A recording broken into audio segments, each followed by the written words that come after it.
Hello students, તો આજના video લેક્ચરમાં આપણે હવે સ્વાધ્યાયના દાખલા જોઈશું. સ્વાધ્યાયનો 9.8 બરાબર. 9.8 જે છે 2 માર્ક્સમાં પૂછાય છે તમારો બરાબર. તો આ દાખલામાં કરવાનું કંઈ નથી, એકદમ ઇઝી છે. એક જ ઇક્વેશન આપણને ખબર છે, યંગ મોડ્યુલસનું ઇક્વેશન વાપરવાનું છે. તો હું તમને અહીંયા હિન્ટ આપી દઉં છું, એ તમારે એની રીતે તમારે ગણવાનું રહેશે બરાબર. તો અહીંયા જુઓ 15.2 મિલીમીટર ગુણ્યા 19.1 મિલીમીટર લંબચોરસ આડછેદનું ક્ષેત્રફળ ધરાવતા તાંબાના એક ટુકડાને 44,500 ન્યૂટન બળના તણાવ વડે ખેંચવામાં આવે છે, જેથી માત્ર સ્થિતિસ્થાપક વિરૂપણ ઉદ્ભવે છે. ફક્ત સ્થિતિસ્થાપક વિરૂપણ ઉદ્ભવે છે બરાબર. તો ઉદ્ભવતી વિકૃતિની ગણતરી કરો. અહીંયા તમે આ જે દાખલો આપેલો છે એની આકૃતિને સમજવાની બિલકુલ જરૂર જ નથી, કેમ કે તમને વિકૃતિ જ ખાલી સમજવાનું છે, ફાઇન્ડ કરવાનું છે. તો વિકૃતિનું ઇક્વેશન તો તમને ખબર જ છે બરાબર. તો વિકૃતિ બરાબર શું થાય? તો એલ બાય લંબાઈમાં થતો ફેરફાર ભાગ્યા મૂળ લંબાઈ બરાબર. તે તો આવી જ જશે તમારું. પણ અહીંયા જે છે ન્યૂટન આપેલો છે, ફોર્સ પણ આપેલો છે, એટલે આપણે યંગ મોડ્યુલસ યુઝ કરવું પડે. કારણ કે કોઈ પણ વસ્તુને ખેંચવામાં આવે એટલે એના પર પ્રતિબળ લાગે બરાબર. પ્રતિબળ લાગે તો જ વિકૃતિ ઉત્પન્ન થાય, અને પ્રતિબળ ભાગ્યા વિકૃતિ એટલે બંનેનો ગુણોત્તર, એટલે તમને શું મળે? તો યંગ મોડ્યુલસ મળે છે બરાબર. તો હવે લંબચોરસ લંબાઈ, અહીંયા લંબચોરસ ટુકડો છે એટલે આ લંબચોરસ ટુકડો છે બરાબર. તો એની લંબાઈ અને પહોળાઈ બરાબર, લંબાઈ અને પહોળાઈ બે રીતના આવશે. તો એનું ક્ષેત્રફળ, આડછેદનું ક્ષેત્રફળ થઈ ગયું બરાબર. તો હવે જોઈશું આપણે, તો એનું ઇક્વેશન આપણે જોઈએ તો અહીંયા 15.2 મિલીમીટર ગુણ્યા 11.1 મિલીમીટર લંબચોરસના આડછેદનું ક્ષેત્રફળ. તો લંબચોરસનું લંબાઈ જે છે, લંબચોરસની લંબાઈ એલ બરાબર કેટલી છે? તો 15.2 mm. એલ બરાબર શું છે? 15.2 mm, એટલે 15.2 ગુણ્યા 10⁻³ મીટર બરાબર. ચલો, પહોળાઈ એટલે બ્રીથ કહેવાય ને. તો બી જે છે એ કેટલી છે? 19.1 મિલીમીટર, એટલે કે 19.1 × 10⁻³ મીટર થઈ અહીંયા બરાબર. બીજું શું આપેલું છે? તો બળ જે આપેલું છે, તો એફ બરાબર કેટલું છે તમારું? એફ કેટલો છે? તો 44,500 ન્યૂટન. કેટલો છે? 44,500 ન્યૂટન જેટલું તમારું બળ છે અહીંયા બરાબર. હવે એને ખેંચવામાં આવે તો સ્થિતિસ્થાપક વિરૂપણ ઉદ્ભવે છે. તો આપણે ઉદ્ભવતી ત્રુટિ આપણે શોધીશું. તો યંગ મોડ્યુલસ પરથી સિગ્મા બાય ઈ બરાબર. સિગ્મા બાય ઈ એટલે ફોર્સ બાય એરિયા ગુણ્યા એલ બાય ડેલ્ટા એલ બરાબર. હવે લંબાઈ તો તમને આપેલી જ છે બરાબર, એલ બાય ડેલ્ટા એલ. તો એલ બાય ડેલ્ટા એલ, પણ ડેલ્ટા એલ નથી આપેલો, લંબાઈમાં વધારો નથી આપેલો, એટલે આપણે એને ઈ જ લઈશું બરાબર. F by area into E, એટલે કે F by area into E divide E જ રહેશે બરાબર. તો ઈ એટલે કે ઉદ્ભવતી વિકૃતિ. તો વિકૃતિ ઈ બરાબર શું ઇક્વેશન મળશે? તો force divide by area into Y. Young modulus અહીંયા આવી જશે. શા માટે આપણે ઈ લીધું છે? તો તમને ડેલ્ટા એલ નથી આપેલો બરાબર. ખેંચવામાં આવે તો એમાં ઉદ્ભવતી જે વિકૃતિ જે છે ડેલ્ટા એલ એ નથી આપેલું બરાબર. વિકૃતિનો ડાયરેક્ટ જ આપણે શોધવાનું છે, ખ્યાલ આવે? તો એમાં એરિયા બરાબર શું છે? તો એફ બાય એરિયા બરાબર લંબાઈ ગુણ્યા પહોળાઈ, કારણ કે આડછેદનું ક્ષેત્રફળ છે. તો લંબાઈ ગુણ્યા પહોળાઈ બરાબર ગુણ્યા વાય. તો હવે તમે એમાં કિંમતો મૂકો. લંબાઈ એફ તમને આપેલો છે 4,500 ન્યૂટન, લંબાઈ છે એની 15.2 છે બરાબર, પહોળાઈ છે 19.1, અને યંગ મોડ્યુલસ એ કોનો છે? તો તાંબાનો છે. યંગ મોડ્યુલસ તાંબાનો છે, તો તમને ટેબલમાંથી મળી રહેશે અને તમે આન્સર ફાઇન્ડ કરી શકો છો. વિકૃતિનો એકમ રહેતો નથી, એકમ વિહીન છે બરાબર. ચલો, તો આ થઈ ગયો. એના પછી સ્વાધ્યાયનો 9.9 છે. તો જુઓ, આ સ્વાધ્યાયનો 9.9 દાખલો નંબર છે. તો એમાં શું કરવાનું છે તે જુઓ. તો સ્કી વિસ્તારમાં ઉડન ખટોલાનો આધાર એક સ્ટીલનો કેબલ છે. આ શું છે તે આપણે જોઈએ છે, જેને ત્રિજ્યા 1.5 સેન્ટીમીટર છે. જો મહત્તમ પ્રતિબળ 10⁸ ન્યૂટન પર મીટર સ્ક્વેરથી વધારી શકાતું ન હોય તો કેબલ કેટલા મહત્તમ ભારને આધાર આપી શકે? અહીંયા તમને આપેલું છે સ્કી વિસ્તાર. સ્કી વિસ્તાર એટલે તો કોઈને ખબર?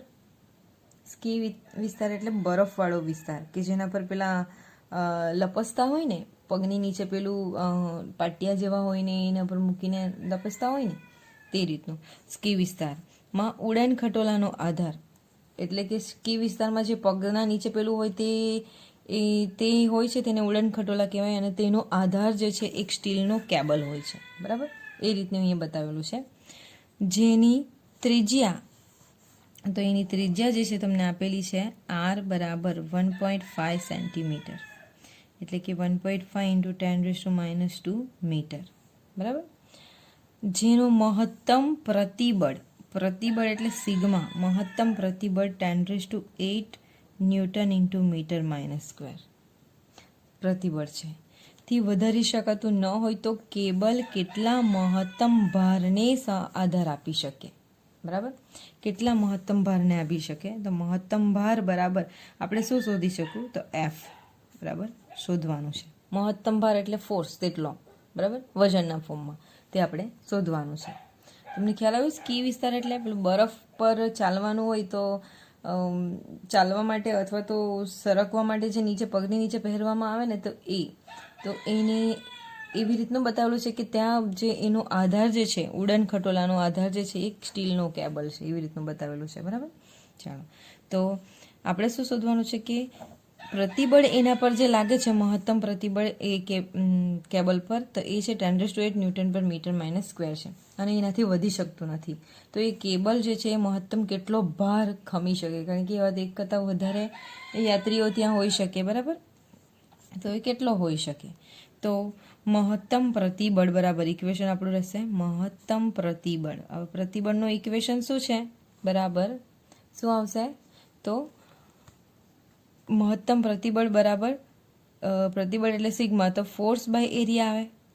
ફોર્સ બાય એરિયા આવે એટલે અહીંયા શબ્દોમાં લખીએ તો શું થશે? તો મહત્તમ પ્રતિબળ બરાબર મહત્તમ ભાર આવશે આ તમારો. બરાબર, મહત્તમ ભાર એટલે બળ આવશે તમારું ભાગ્યા આડછેદનું ક્ષેત્રફળ.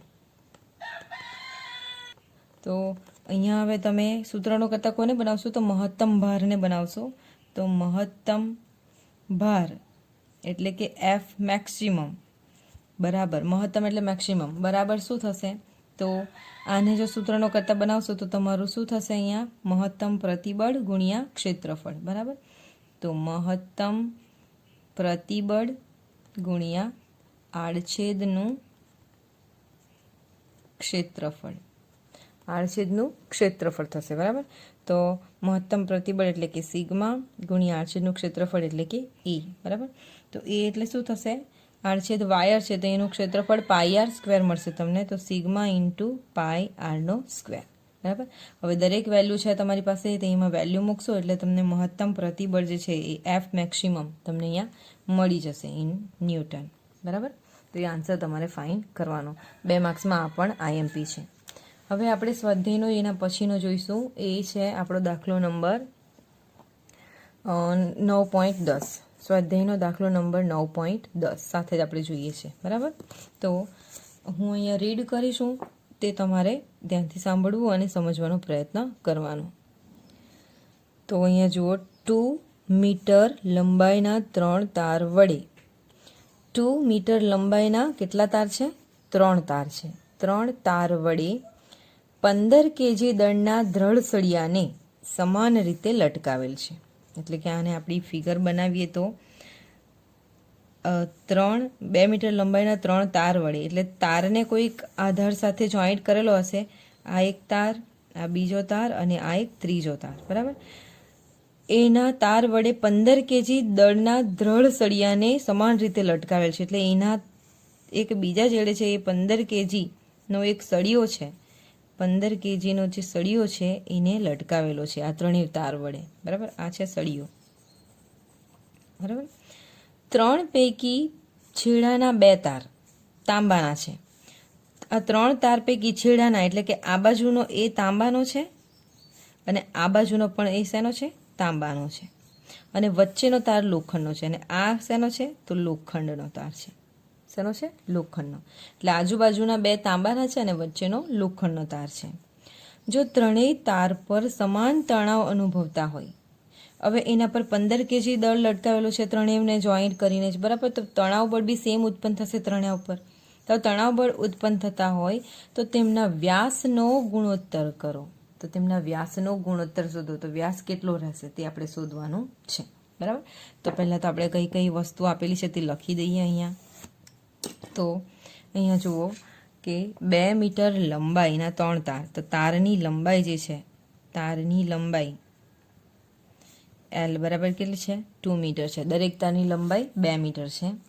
15 kg દળના દ્રઢ સળિયા. સળિયાનું વજન આપેલું છે. સળિયાનું વજન M બરાબર કેટલા છે? 15 kg આપેલું છે. હવે 3 પૈકી છેડાના 2 તાર તાંબાના અને વચ્ચેનો લોખંડનો છે. ત્રણેય પર સમાન તણાવ અનુભવતા હોય તો તેમના વ્યાસનો ગુણોત્તર શોધો. વ્યાસનો ગુણોત્તર એટલે કે ડી, હવે તાંબા માટે એટલે કોપર, કેપિટલ ડી લેશું, વ્યાસ D copper divide by D Fe એટલે લોખંડ. Fe એટલે લોખંડ. આયન તમે કેમિસ્ટ્રીમાં શીખી ગયા છો, આયનની સંજ્ઞા જે છે Fe છે, બરાબર. તો D Cu by D Fe નો ગુણોત્તર આપણે શોધવાનું છે. એટલે કે તાંબાના અને લોખંડના તારના વ્યાસનો ગુણોત્તર આપણે શોધવાનું છે, બરાબર. આ સિવાય તમને YCU એટલે કોપરનો યંગ મોડ્યુલસ આપેલો છે 1.2 × 1011 newton into metre minus square, અને YFE એટલે કે લોખંડનો યંગ મોડ્યુલસ તમને આપેલો છે 1.9 × 1011 newton into metre minus square. આટલી વસ્તુ તમને આપેલી છે. તો હવે આપણે કરશું કેવી રીતે? તો આકૃતિ તો તમને સમજાઈ ગઈ હશે કે ત્રણેય જે સળિયા છે એમને કોઈક સાથે બાંધી દીધેલા છે, અને ઉપરથી એના એક બીજા છેડે જે છે 15 kgનો સળિયો લગાવેલો છે. હવે એ સળિયાના વજન હેઠળ ત્રણેય તાર જે છે એમાં સમાન તણાવ અનુભવાય છે. તો જેના લીધે એમનો વ્યાસનો ગુણોત્તર કેવો રહેશે તો તે આપણે શોધવાનું છે, બરાબર. આ 3 તારમાંથી આજુબાજુના જે છે તાંબાનો છે અને વચ્ચેનો છે લોખંડનો, બરાબર. ચલો તો આપણે એનો વ્યાસનો ગુણોત્તર આપણે લઈએ. કેવી રીતે લેવાનો છે તો આપણે અહીંયા લખીશું કે ધારો કે વ્યાસ છે તો આપણે ક્ષેત્રફળ જોઈશે, બરાબર. ધારો કે તાંબાના તારનું આડછેદનું એટલે કે આડછેદનું ક્ષેત્રફળ એ Cu અને બીજું શું વ્યાસ એ DCU છે. વ્યાસ આપણે લઈશું DCU, બરાબર. તેવી જ રીતે બીજો કયો છે લોખંડ. તો લોખંડના તારના આડછેદનું ક્ષેત્રફળ, લોખંડના તારના આડછેદનું ક્ષેત્રફળ AFE અને વ્યાસ DFE છે, બરાબર. બંનેનું માટે સેમ વાક્ય લખ્યું છે. તો ક્ષેત્રફળ બરાબર શું થાય? ક્ષેત્રફળ બરાબર πr². આ ઇક્વેશન છે, બરાબર. તો પહેલું આપણે એમાં બનાવીશું તો r બરાબર શું થાય? તો d/2 થાય. વ્યાસ ભાગ્યા ત્રિજ્યા થાય, વ્યાસ ભાગ્યા 2 થાય, બરાબર. r બરાબર d/2. તો તે રીતના આપણે ઇક્વેશન બનાવશું. તો અહીંયા તાંબા માટે ACU બરાબર, ચલો તો એનું ઇક્વેશન બનાવીએ તો πr² એટલે d/2 નો સ્ક્વેર આવશે. તો d એટલે વ્યાસ, તો તાંબાનો વ્યાસ કયો છે તો DCU. તો DCU નો સ્ક્વેર ભાગ્યા 2 નો પણ સ્ક્વેર એટલે 4 આવશે અહીંયા, બરાબર. અને બીજું કયું છે? આ તાંબા માટે થયું. અને લોખંડ માટે, તો લોખંડ માટે શું થશે? લોખંડ માટે AFE બરાબર πd/4, બરાબર. πd² × Fe/4. ઓકે. તો આ તમારો ક્ષેત્રફળ મળી ગયું છે આ બંને તારનું, બરાબર. ચાલો તો હવે શું કરીશું આપણે? તો બંનેનો ગુણોત્તર લઈ લો, કારણ કે ગુણોત્તર જ આપણને જોઈએ છે. લેશું તો જ આપણને વ્યાસનો ગુણોત્તર મળશે, બરાબર. તો બંનેનો ગુણોત્તર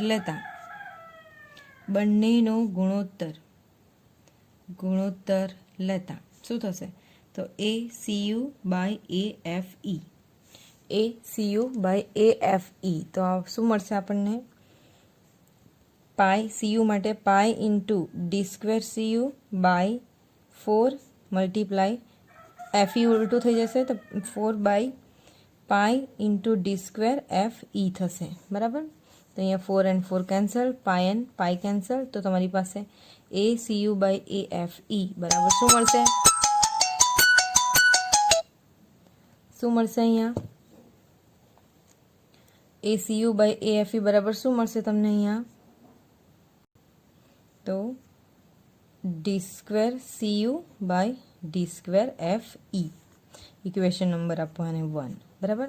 એટલે તમારે જે ફાઇન્ડ કરવાનું હતું આ રેશિયો તે તમારે આ ફાઇન્ડ કરવાનું છે. પણ હવે આને કયા ઇક્વેશનમાં આપણે મૂકીશું? આપણી પાસે જે વેલ્યુ છે એ જો, જેટલી પણ વેલ્યુ છે તો લંબાઈ છે, દળ છે અને આ રેશિયો તો આપણે શોધવાનો છે તે અહીંયા આપણને મળ્યું છે. બરાબર. હવે આને કઈ ઇક્વેશનમાં મૂકીશું? તો બીજું તમારી પાસે યંગ મોડ્યુલસ છે. બરાબર. તો હવે યંગ મોડ્યુલસનું જ આપણે ઇક્વેશન યુઝ કરીશું. તો યંગ મોડ્યુલસ y બરાબર શું થશે? તો સિગ્મા બાય વિકૃતિ, એટલે કે પ્રતિબળ ભાગ્યા વિકૃતિ. બરાબર. તો પ્રતિબળ એટલે F બાય A ભાગ્યા વિકૃતિ એટલે E થશે. બરાબર. વિકૃતિ એટલે E થશે. તો હવે આપણે જે છે એમાં વિકૃતિને સૂત્રોનું કરતા બનાવીશું. શા માટે? બરાબર. તો યંગ મોડ્યુલસ આપણને રેશિયોમાં જોઈશે, ગુણોત્તરમાં જોઈશે. બરાબર. તો વિકૃતિ બરાબર શું થશે? વિકૃતિ બરાબર તો force by area by Y. બરાબર. આ ઇક્વેશન બનશે, ઇક્વેશન નંબર 2 થશે. બરાબર. તો હવે સમીકરણ 2 જે છે એના પરથી આપણે પહેલાં તાંબા માટે અને પછી લોખંડ માટે ઇક્વેશન બનાવીએ. તો તાંબામાં વિકૃતિ, તાંબાના તારમાં વિકૃતિ શું થશે? તો તાંબાના તાર માટે વિકૃતિ શું થશે? આપણે અહીંયા ઇક્વેશનમાં એ રીતના લખતીશું. બરાબર. તાંબાના તારમાં વિકૃતિ બરાબર કરીને જ લખતીશું એટલે ખ્યાલ આવી જાય. તો F by A into Y એ રીતના જ આપણું ઇક્વેશન રહેશે. બરાબર. તો F બાય A તાંબા માટે આપણે શું લખેલું છે? CU into Y CU. બરાબર. F by A CU into Y CU. અને બીજું શેમાં છે? તો લોખંડમાં વિકૃતિ. ચલો એનું ઇક્વેશન કોણ બોલશે? તો F બાય સેમ જ ઇક્વેશન આવશે AFE ઇન્ટુ વાય FE. ખ્યાલ આવે? તો હવે બંનેનો ગુણોત્તર આપણે લઈ લઈએ. હવે ગુણોત્તર લઈ લઈએ. અથવા તો તાંબામાં વિકૃતિ અને લોખંડમાં વિકૃતિ બંનેમાં કેવી આવે છે? તો અહીંયા જુઓ, આ તમારી આકૃતિ છે કે એમના પર જે 15 kgનો સળિયો જે છે બધા વાયર સાથે જોઈન્ટ કરેલો છે. એટલે એમનામાં તમને ક્વેશ્ચનમાં જ આપેલું છે કે જો ત્રણેય તાર સમાન તણાવ અનુભવતા હોય તો વિકૃતિ પણ કેવી ઉત્પન્ન થાય? સમાન જ ઉત્પન્ન થાય. એટલે બંને તાંબામાં વિકૃતિ ઇઝ ઇક્વલ તમારી શું થશે? લોખંડમાં વિકૃતિ. બરાબર. તો હવે આપણે એને ઇક્વેશન સૂત્રોનો કરતા બનાવશું. તો અહીં તાંબામાં વિકૃતિ બરાબર જ લોખંડમાં વિકૃતિ ઉત્પન્ન થાય છે. બરાબર. કારણ કે દરેક સળિયા સમાન તણાવ અનુભવે છે. બરાબર. સમાન તણાવ અનુભવે છે. બરાબર. તો હવે આપણે તાંબામાં વિકૃતિ બરાબર લોખંડમાં વિકૃતિ ઇક્વેશન બનાવીશું હવે આપણે. બરાબર. તો અહીંયા હું લખું છું કે માટે તાંબામાં વિકૃતિ ઇઝ ઇક્વલ શેમાં આવશે હવે? તો લોખંડમાં વિકૃતિ. તો તાંબામાં વિકૃતિ આપણને કેટલી મળે છે? તો તે જુઓ અહીંયા કે તાંબામાં જે વિકૃતિ તમને મળે છે એ F by AFE into YFE. તેવી જ રીતના લોખંડની આવશે. તાંબામાં વિકૃતિ બરાબર F by AFE into YFE is equal F by તાંબામાં એટલે CU આવશે અહીંયા અને આ FE ઇન્ટુ YFE. બરાબર. ચાલો તો સરખાવશે તો અહીંયા તમારું આ FF કેન્સલ થઈ જશે. બરાબર. હવે ક્ષેત્રફળ જે છે તો અહીંયા તમે સૂત્રોનું કરતા બનાવશો એટલે બંનેનો રેશિયો તમે લઈ લો. એવી રીતના રેશિયો બનાવવાનો છે કે આપણને ડાયામીટરનો રેશિયો મળી શકે. બરાબર, તો આપણે અહીંયા સૂત્રોનું કરતા એવી રીતના બનાવશું કે આ યંગ મોડ્યુલસ એક બાજુ લઈ જઈએ અને ક્ષેત્રફળ એક બાજુ લઈ જઈએ. તો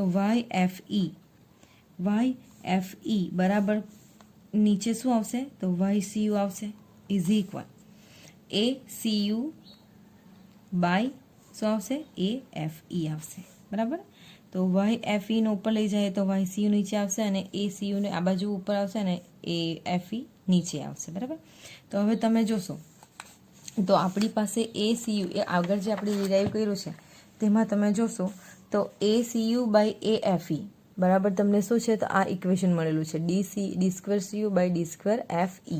તો આ ઇક્વેશન એટલે કયું છે? તો ઇક્વેશન નંબર 1. ઇક્વેશન નંબર 1 ને આપણે આ વેલ્યુમાં મૂકીશું. બરાબર, તો હવે આપણે લખીશું સમીકરણ 1 પરથી YFE by YCU is equal YFE by YCU is equal ACU બરાબર શું છે? તો D2CU બાય D2FE. એટલે તમારો વ્યાસનો ગુણોત્તર આવ્યો. આ શોધવાનું શું છે? આપણે આમાં શું શોધવાનું છે? તો આપણે વ્યાસનો ગુણોત્તર શોધવાનો છે બંને તારનો, તાંબા અને લોખંડનો. બરાબર, તો એનો ગુણોત્તર આપણે કરીએ તો D2CU અને આ D2FE સ્ક્વેર કાઢી નાખીએ આપણે તો શું થશે? તો આ વર્ગમૂળમાં આવી જશે. તો YFE by YCU is equal DCU by DFE. હવે આની વેલ્યુ તો તમારી પાસે છે જ યંગ મોડ્યુલસની. બરાબર, તો યંગ મોડ્યુલસની જે વેલ્યુ છે YFE બરાબર કેટલા તમને આપેલા છે? તો અહીંયા તમે જોશો 1.9 × 10⁻11 અને CU 1.2 × 10⁻11 એટલે FE 1.9 છે અને CU 1.2 છે. તો આપણે વેલ્યુ મૂકીએ આમાં 10⁻11 તો યંગ મોડ્યુલસ માટે કોમન છે. બરાબર, તો આપણે મૂકશું અહીંયા FE એ 1.9 છે ઇન્ટુ 10⁻11 અને CU એ 1.2 છે ઇન્ટુ 10⁻11. આ તો બંને કેન્સલ થઈ જાય એટલે તમારો આ જ રેશિયો રહી is equal DCU by DFE.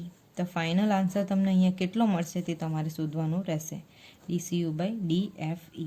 Okay, જેટલો આવે એટલો એ તમારો ફાઇનલ આન્સર રહેશે. ખ્યાલ આવે? આ જે ક્વેશ્ચન છે આ આપણે છેલ્લે જે ગણ્યો છે આ જે ક્વેશ્ચન છે એ 3 માર્ક્સમાં IMP છે. હા, IMP છે, મોસ્ટ IMP છે. અહીંયા તમને હું કહેતી છું મોસ્ટ IMP છે આ દાખલો. બરાબર, તો બરાબર પ્રેક્ટિસ કરીને સમજવું. ખ્યાલ આવે? ઓકે, તો બીજા દાખલા આપણે બીજા વિડીયો લેક્ચરમાં જોઈશું. Thank you.